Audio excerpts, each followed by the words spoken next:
O milagre que mudou as manhãs de Rodrigo. Rodrigo sempre foi um homem trabalhador. Aos 38 anos, ele acordava antes do sol nascer para pegar o ônibus que o levava até a fábrica de calçados onde trabalhava há mais de 10 anos. Casado com Ana, pai de 2 filhos pequenos, ele carregava nas costas a responsabilidade de sustentar a família com um salário que mal dava para as contas do mês. Mas não era o dinheiro que mais o afligia, era a irritação. Há cerca de 2 anos, Rodrigo começou a acordar com uma raiva inexplicável. Não era apenas cansaço ou estresse, era algo mais profundo, como se uma sombra pesada se instalasse em seu peito assim que abria os olhos. Ele acordava de mau humor, gritava com Ana por qualquer coisa, até mesmo o barulho dos filhos brincando o deixava furioso. Às vezes, chegava a quebrar objetos em casa, arremessando copos ou batendo portas com tanta força que os vizinhos ouviam. Ana chorava, as crianças se escondiam no quarto, e Rodrigo, depois, se enchia de culpa, mas não conseguia controlar. Eu não quero ser assim, Ana, ele confessou uma noite, depois de mais um acesso de fúria. Mas é como se algo me dominasse quando acordo. Eu me odeio por isso. Ela, que era uma mulher de fé, só respondia com lágrimas nos olhos. Reza, Rodrigo. Só Deus pode te livrar disso. Mas Rodrigo não acreditava muito em Deus. Tinha ido à igreja quando criança, com a avó, mas depois que ela faleceu, afastou-se. Para ele, a vida era só trabalho, contas e mais trabalho. Até que um dia, depois de um episódio particularmente violento, quando quase agrediu o filho mais velho por derramar leite na mesa, Ana tomou uma decisão. Amanhã você vem comigo na congregação, disse firme. Não é pedido, é ordem. Ou você vai, ou eu levo as crianças e não volto. Rodrigo sabia que ela não estava brincando. No domingo seguinte, relutante, vestiu uma camisa social simples que não usava há anos e entrou com a família na pequena sala de cultos da Congregação Cristã no Brasil. Não era um templo luxuoso, apenas um espaço humilde, com cadeiras de madeira enfileiradas, paredes brancas e um quadro com os dizeres: Jesus Cristo é o mesmo ontem, hoje e eternamente. Os irmãos e irmãs estavam vestidos com modéstia, as mulheres com saias longas e blusas discretas, os homens de camisa abotoada até o colarinho. Ninguém usava joias ou maquiagem chamativa. Tudo ali respirava simplicidade e respeito. O culto começou com hinos cantados sem instrumentos, apenas vozes unidas em harmonia. Rodrigo nunca tinha ouvido aquilo. As letras falavam de perdão, de paz, de um Deus que ouve o clamor dos aflitos. Ele se sentiu estranho, como se estivesse em um lugar onde não pertencia, mas ao mesmo tempo, algo dentro dele se acalmou. Quando o ancião, um homem de cabelos grisalhos e voz serena, começou a ler a Bíblia, Rodrigo prestou atenção sem querer. Vinde a mim, todos os que estáis cansados e oprimidos, e eu vos aliviarei, leu o ancião, olhando para a congregação. Rodrigo sentiu aquelas palavras como um soco no peito. Será que isso é para mim? Pensou. Depois da leitura, veio o momento dos testemunhos. Um irmão se levantou e contou como Deus o livrou de uma doença grave. Uma irmã falou da restauração do seu casamento. Todos davam glória a Deus com humildade, sem exaltação própria. Rodrigo ficou impressionado. Essas pessoas parecem diferentes, pensou. Elas têm algo que eu não tenho. Quando o ancião pediu para que quem precisasse de oração se levantasse, Ana segurou sua mão e sussurrou. Vai, Rodrigo. Deus está aqui. Ele hesitou, mas algo o impulsionou. Levantou-se, trêmulo, e em voz baixa, disse. Eu acordo com raiva todos os dias. Não consigo controlar. Estou destruindo minha família. O ancião não fez perguntas, não deu sermão. Apenas estendeu as mãos e começou a orar. Os irmãos ao redor também se ajoelharam, e logo a sala inteira estava em oração. Rodrigo nunca tinha visto aquilo.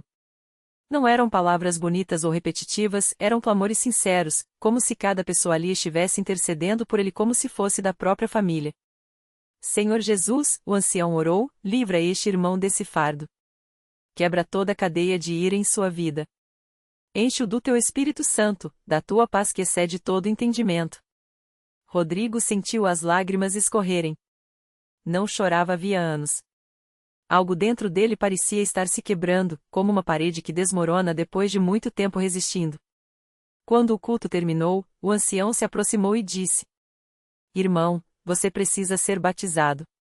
Jesus disse: Quem crer e for batizado será salvo. Essa é a sua promessa. Rodrigo não entendia muito, mas algo em seu coração disse sim. Na semana seguinte, ele estava de pé na piscina batismal, diante de toda a congregação. Quando foi imerso nas águas em nome do Pai, do Filho e do Espírito Santo, sentiu como se uma carga enorme fosse tirada de suas costas. Ao sair da água, os irmãos cantaram o hino ó. Que amor incomparável, e Rodrigo chorou de novo, desta vez com uma estranha sensação de alívio. Mas o verdadeiro milagre veio na manhã seguinte.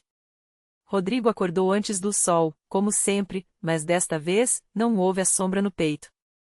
Não houve a raiva. Em vez disso, uma paz que ele não conseguia explicar encheu seu coração. Ele abriu os olhos, olhou para Ana dormindo ao seu lado e, pela primeira vez em anos, sentiu gratidão. Levantou-se em silêncio, foi até a cozinha e preparou café. Quando Ana acordou e o viu sorrindo, assustou-se. O que aconteceu? Ela perguntou, desconfiada. Nada, ele respondeu, abraçando-a. Só que eu acordei bem. Acordei em paz. Ana chorou. As crianças, ao verem o pai brincando com eles pela manhã, ficaram eufóricas.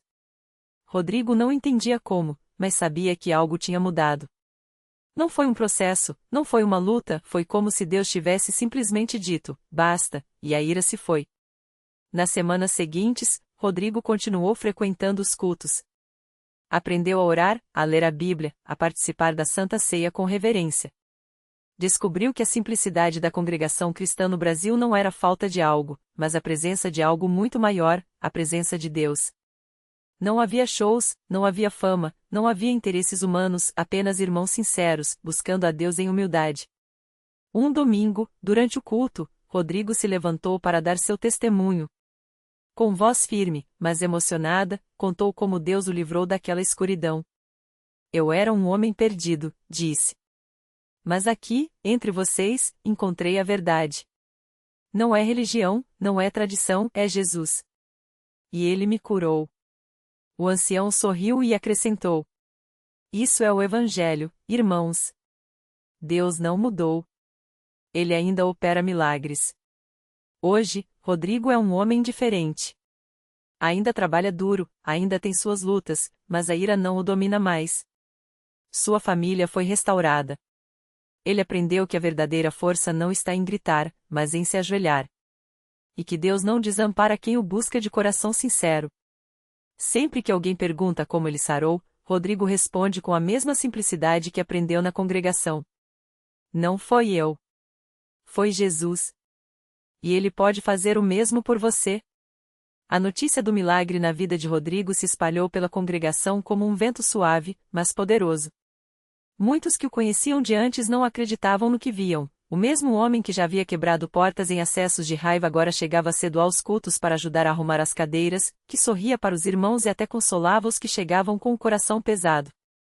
Foi assim que, numa tarde de sábado, uma irmã chamada Marisa procurou Rodrigo depois do culto.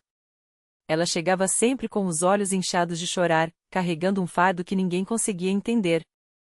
Seu filho, Lucas, de apenas 10 anos, havia sido diagnosticado com uma doença rara que os médicos diziam não ter cura. As dores eram tão fortes que o menino já não conseguia mais andar, e as contas do hospital estavam consumindo tudo que a família tinha. Irmão Rodrigo, eu ouvi seu testemunho, ela disse, segurando com força uma Bíblia surrada. O senhor acha que Deus pode curar meu filho? Rodrigo não hesitou. Ele conhecia aquela dor de perto, a dor de se sentir sem saída. Mas também conhecia aquele que abre caminhos onde não há nenhum. Irmã, se Deus mudou minha vida, Ele pode fazer muito mais. Vamos orar?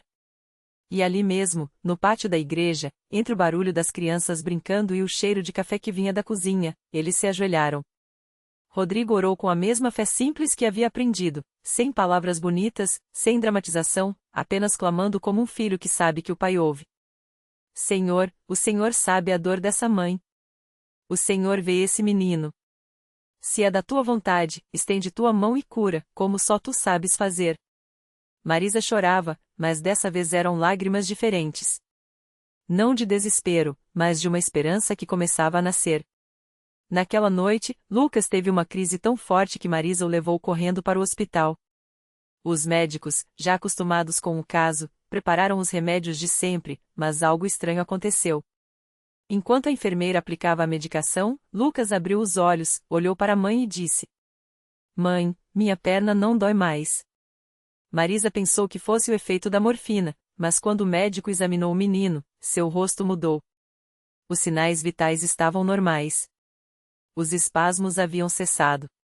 E, pela primeira vez em meses, Lucas moveu os dedos dos pés. Isso não faz sentido, o médico murmurou. Vamos fazer novos exames. Os resultados vieram no dia seguinte. A doença havia regredido de forma inexplicável. Os especialistas não tinham explicação. Mas Marisa sabia. Na quarta-feira seguinte, ela voltou à congregação com Lucas ao seu lado. O menino, que antes mal conseguia se levantar, agora corria pelos corredores da igreja, rindo, enquanto os irmãos choravam e louvavam a Deus. Quando subiram ao púlpito para dar o testemunho, Marisa segurou a mão do filho e disse: Eu vim aqui pedindo um milagre. Mas Deus me deu muito mais, ele me mostrou que nunca estou sozinha. Rodrigo, que assistia a tudo de onde estava sentado, sentiu o coração transbordar.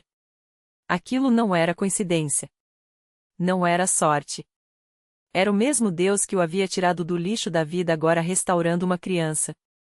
Era a prova de que, quando o povo de Deus ora com fé, os céus se movem. E assim, mais uma história de milhares começou a ser escrita naqueles bancos de madeira, entre hinos cantados com o coração e mãos unidas em oração. Porque na congregação, não se falava de milagres como algo do passado. Ali, eles aconteciam. Ali, Deus ainda falava. E quem duvidava só precisava olhar para Rodrigo, para Marisa, para Lucas e para tantas outras vidas que, como eles, haviam descoberto que a fé não é teoria. É experiência. É Deus agindo. É Jesus, o mesmo ontem, hoje e eternamente. A notícia do milagre de Lucas se espalhou pela congregação como um vento suave, mas poderoso. No domingo seguinte, o templo estava lotado de irmãos que queriam ver com seus próprios olhos a criança que havia sido levantada da cama de um hospital para correr pelos corredores da igreja. Muitas mães choravam ao abraçar Marisa, agradecendo a Deus por mais uma prova de que ele não esquece dos pequenos. Alguns irmãos, que antes duvidavam ou apenas cumpriam um ritual, agora olhavam para o altar com olhos novos, como se dissessem: se Deus fez isso por Lucas, ele pode fazer por mim também. Mas o milagre não parou ali. Naquela mesma semana, durante o culto de doutrina, o pastor chamou Rodrigo à frente. O rapaz, que antes mal conseguia olhar nos olhos das pessoas, agora subia ao púlpito com uma segurança que só vem de quem sabe que não está sozinho. Com a voz firme, mas emocionada, ele contou como havia sido resgatado das drogas, como quase perdeu tudo, e como, no momento mais escuro, encontrou uma família na congregação. Eu pensei que Deus não queria saber de mim, ele disse, segurando as lágrimas. Mas ele não só quis como me deu uma segunda chance.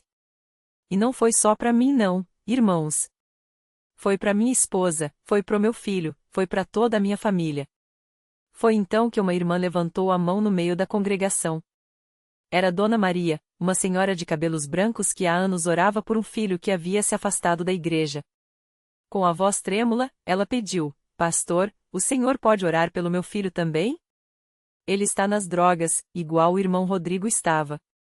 Eu já não sei mais o que fazer. O templo ficou em silêncio. Todos sabiam da dor que aquela mãe. Alguns até haviam tentado ajudar, mas o jovem, teimoso, parecia cada vez mais perdido. O pastor não hesitou. Chamou a irmã para frente, colocou as mãos sobre sua cabeça e começou a orar com uma autoridade que só vem de quem conhece o poder de Deus. Senhor, o mesmo sangue que libertou o irmão Rodrigo, que sarou Lucas, agora alcança o filho desta serva. A congregação inteira se levantou, unindo as vozes em um clamor só. Muitos choravam, outros levantavam as mãos, todos crendo que aquele seria mais um dia de vitória. 3 dias depois, Dona Maria bateu à porta da casa do pastor às 6 da manhã, sem fôlego, os olhos brilhando. Pastor, ele voltou. Meu filho chegou em casa ontem à noite, sujo, esfarrapado, mas com lágrimas nos olhos. Disse que não aguentava mais aquela vida, que sentiu algo puxando ele de volta para a igreja. Ele tá lá agora, no culto da aurora, pedindo perdão a Deus. O pastor sorriu, porque sabia, não era coincidência. Era o mesmo Deus operando. Era a fé daqueles que não desistem de clamar. E assim, como uma pedra jogada num lago, o milagre de Lucas foi criando ondas. Jovens que estavam à beira do abismo voltaram para os bancos da congregação. Famílias que estavam desunidas se abraçaram no altar. Doentes receberam cura. Corações endurecidos amoleceram. Porque ali, naqueles cultos simples, mas cheios de poder, as pessoas aprendiam uma verdade que mudava tudo: Deus não é uma ideia distante. Ele é real. Ele ouve. Ele age. E toda vez que Lucas, agora um menino cheio de vida, corria pelos corredores da igreja ou abraçava o pai depois do culto, era como se Deus estivesse dizendo a todos: vocês viram? Eu ainda faço milagres. Basta crer. O tempo passou, e o testemunho de Lucas não ficou guardado só entre aquelas quatro paredes. Um dia, um homem chamado Roberto, que morava na mesma rua da família, bateu à porta deles com o rosto marcado pela preocupação. Sua filha, Ana, de apenas 9 anos, estava há semanas em um hospital, lutando contra uma doença rara que os médicos não conseguiam controlar. As esperanças já estavam se esgotando, e ele, que nunca tinha pisado numa igreja, ouvirá falar do milagre do menino que voltou da morte. Eu não sei em que vocês acreditam, disse Roberto, com a voz embargada, mas se Deus fez isso por seu filho, talvez ele possa ajudar a minha Ana. O pai de Lucas não hesitou. Na mesma noite, a família inteira foi ao hospital, junto com alguns irmãos da congregação. Não levaram flores nem presentes. Levaram oração. Levaram fé. E quando impuseram as mãos sobre aquela criança frágil, clamando em nome de Jesus, algo aconteceu. Ana abriu os olhos. Não foi instantâneo como no cinema. Não houve clarões nem vozes do céu. Mas nos dias seguintes, os médicos ficaram boquiabertos. Os exames, que antes mostravam piora, começaram a apresentar melhora. Primeiro, os números pararam de cair. Depois, começaram a subir. Uma semana depois, Ana estava sentada na cama, pedindo sorvete. 2 meses depois, ela corria no pátio da escola, como qualquer criança. Roberto não precisou de mais provas. Ele e a família começaram a frequentar a CCB, e logo estavam batizando as águas. Eu pensava que Deus era para os outros, confessou ele, emocionado, no dia do seu batismo. Mas ele me mostrou que é para mim também. E assim, o milagre de Lucas gerou outro. E outro. E outro. Uma senhora que há anos não conseguia engravidar seguiu o exemplo da mãe de Lucas e fez um jejum de 3 dias, só com água e oração. 9 meses depois, ela trazia ao mundo um bebê saudável, que recebeu o nome de bênção. Um jovem viciado em drogas, que já tinha sido dado como caso perdido pela família, entrou na igreja arrastado por um amigo e, depois de ouvir o testemunho de Lucas, caiu de joelhos no altar.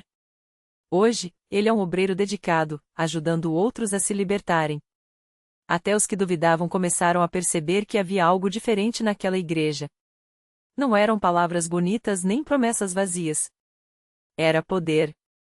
Era amor. Era Deus respondendo. Certa vez, um jornalista local, cético, resolveu investigar as histórias de milagres da CCB. Ele entrevistou médicos, vizinhos, familiares. Esperava encontrar exageros ou coincidências. Mas quando sentou para conversar com Lucas, então com 10 anos, e ouviu o menino contar, com os olhos brilhando, como Jesus o tirou da morte, o repórter não teve como negar, havia algo sobrenatural ali. Eu não sei explicar, escreveu ele em sua matéria. Mas tem gente que sai dessa igreja diferente. E não é só emoção. É real. E é assim até hoje.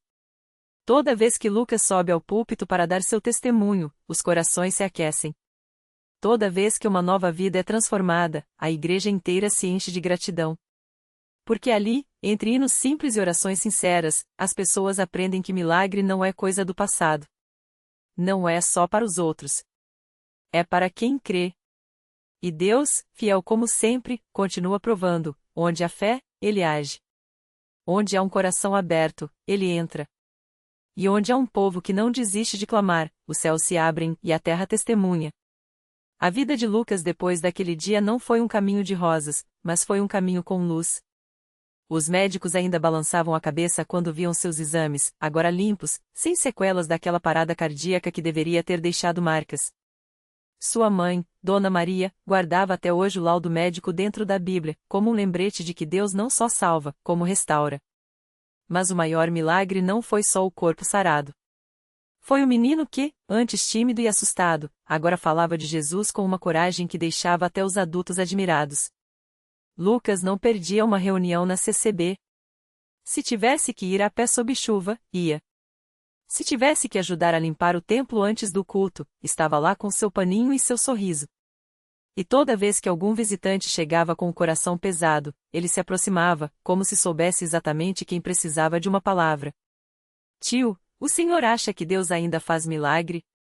Perguntou certa vez a um homem que entrou na igreja arrastando os pés, com o rosto marcado pela derrota. O homem, um ex-alcoólatra que já havia tentado de tudo, olhou para baixo e respondeu com amargura. Se fizesse, eu não estaria aqui assim. Lucas não tinha estudos teológicos, nem palavras bonitas. Mas tinha uma história. E com os olhos cheios daquela mesma luz que brilhava no dia em que voltou à vida, ele contou. Eu também não acreditava. Até o dia que Deus me mostrou que Ele não desiste da gente.